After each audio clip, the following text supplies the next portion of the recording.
Une longue interview récemment diffusée en ligne suscite un intérêt croissant parmi les catholiques du monde entier. En quelques jours seulement, la vidéo a cumulé des millions de vues et alimente un débat de plus en plus passionné entre fidèles, analystes et membres du clergé.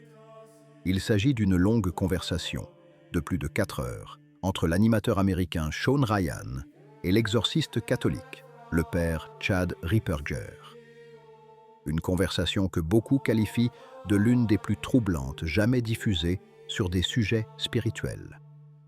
Non pas à cause du ton sensationnaliste, mais en raison de la gravité des propos tenus, et surtout à cause d'une phrase qui, en quelques heures, avait résonné dans tout le monde catholique. Au cours de cet entretien, le père Ripperger aborde en effet un sujet qui circule depuis des décennies dans les couloirs les plus discrets de l'Église. La possibilité que des forces spirituellement obscures aient infiltré la structure ecclésiastique elle-même. Il ne s'agit pas d'une théorie improvisée. Le prêtre aborde le sujet avec une extrême prudence, expliquant que certaines informations émergent lors des rites d'exorcisme. D'après son récit, dans certaines circonstances, les démons contraints de se manifester lors d'exorcismes révélaient non seulement les péchés individuels, mais aussi des détails sur les activités et les comportements des personnes occupant les plus hautes fonctions de la hiérarchie ecclésiastique. C'est alors que l'animateur pose la question directe, celle que beaucoup attendaient. Jusqu'où cela va-t-il? Jusqu'où, au sein de l'Église, ces infiltrations s'étendraient-elles? La réponse de l'exorciste est brève, mais suffisante pour alimenter le débat. Pas tout à fait au sommet, mais tout près.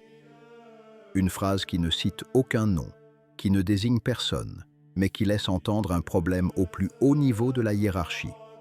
Le prêtre explique que lors de certains exorcismes, des informations très précises émergent, des rituels, des pratiques spirituellement obscures, et même les noms des personnes impliquées. Non seulement dans son cas, ajoute-t-il, mais aussi dans celui d'autres exorcistes. D'après son récit, plusieurs prêtres exerçant le ministère des exorcismes recevaient des fragments d'informations similaires, comme si chacun ne possédait qu'une partie d'un tableau plus vaste.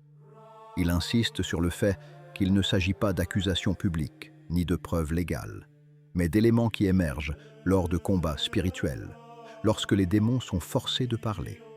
Le père Ripperger affirme également que cette situation n'est pas nouvelle. Selon lui, d'autres exorcistes ont exprimé des inquiétudes similaires au fil des décennies. Parmi eux figure également un prêtre qui a exercé comme exorciste à Rome pendant de nombreuses années et qui avait signalé des problèmes similaires il y a plusieurs décennies. Du point de vue de l'exorciste, il ne s'agit donc pas d'un phénomène soudain, mais d'une crise spirituelle qui se développe lentement au fil du temps. Mais c'est lorsque l'interview aborde le domaine des prophéties bibliques que la discussion prend une tournure encore plus dramatique. Le père Ripperger évoque en effet un passage de l'Évangile, selon Matthieu chapitre 24, qui parle de « l'abomination de la désolation dans le lieu saint ». Pour de nombreux chrétiens, notamment dans les milieux protestants, cette étape serait liée à la reconstruction du Temple de Jérusalem et à des événements futurs associés à la fin des temps. L'exorciste, quant à lui, propose une interprétation tout à fait différente. Selon lui, plusieurs pères de l'Église ont interprété ce passage non pas comme une référence au Temple juif, mais comme une référence au lieu saint de la Nouvelle Alliance, à savoir l'Église. Si cette interprétation était correcte, suggère le prêtre, l'abomination de la désolation ne concernerait pas un édifice de Jérusalem, mais une forme de corruption spirituelle qui pourrait se manifester au sein même de l'Église catholique. Cela ne signifierait pas la destruction de l'Église, car, selon la doctrine catholique, l'Église ne peut être détruite, mais une phase de compromis moral et spirituel en son sein. C'est précisément à ce moment que l'entretien prend une tournure quasi apocalyptique. Selon le père Ripperger, la crise morale que traverse le monde occidental pourrait être directement liée à la crise spirituelle qui secoue l'Église. Son explication repose sur un principe théologique très ancien. L'Église est le corps mystique du Christ, et c'est par le Christ que se répandent les grâces divines qui soutiennent le monde. Cela ne signifie pas pour autant que seuls les catholiques reçoivent la grâce. Cela signifie toutefois que l'Église serait l'instrument par lequel de nombreuses grâces seraient répandues sur l'humanité. Si la vie spirituelle de l'Église s'affaiblit, affirme l'exorciste, le monde en subit également les conséquences. Il propose ici une théorie qui a suscité beaucoup d'intérêt. Selon lui, il existe souvent un décalage de 10 à 20 ans entre la crise morale au sein de l'Église et la crise morale dans la société.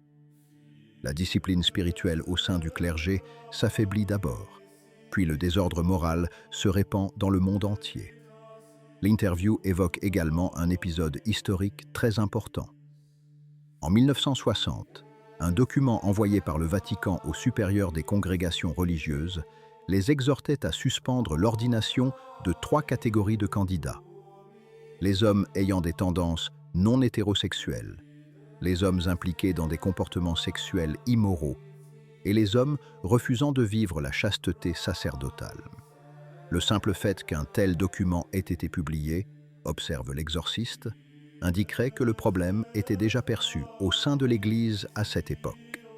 Selon la reconstitution proposée lors de l'entretien, des infiltrations idéologiques hostiles à l'Église ont commencé à pénétrer les séminaires et les structures ecclésiastiques dès les années 1930 et 1950. Une fois en position d'autorité, ces personnes auraient favorisé l'entrée de candidats problématiques dans les ordres, créant une crise qui aurait ensuite des conséquences visibles dans les années à venir. Cette reconstruction est extrêmement controversée. De nombreux théologiens et commentateurs contestent cette interprétation. D'autres, en revanche, estiment que le discours de l'exorciste aborde un problème réel de la crise que traverse actuellement l'Église. Quoi qu'il en soit, l'interview a relancé un débat qui semblait être resté marginalisé. À la fin de la conversation, le prêtre invite l'assemblée à prier. Il souligne que le combat dont il est question n'est pas politique, mais spirituel.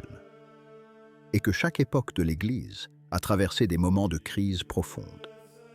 C'est pourquoi, conclut-il, les fidèles ne doivent pas réagir avec peur ou désespoir, mais avec une plus grande fidélité à la foi, au sacrement et à la vie spirituelle. Et c'est précisément à cette question que l'interview laisse sans réponse. Si la crise que traverse le monde est véritablement liée à la crise spirituelle de l'Église, alors la bataille décisive ne se jouera ni au sein des institutions politiques, ni dans les médias. Elle se livrerait au cœur même de la vie chrétienne. Une bataille invisible et silencieuse, mais décisive pour l'avenir de la foi. Qu'en pensez-vous? Si la vidéo vous a plu, laissez un commentaire. Amen. Que Dieu vous bénisse.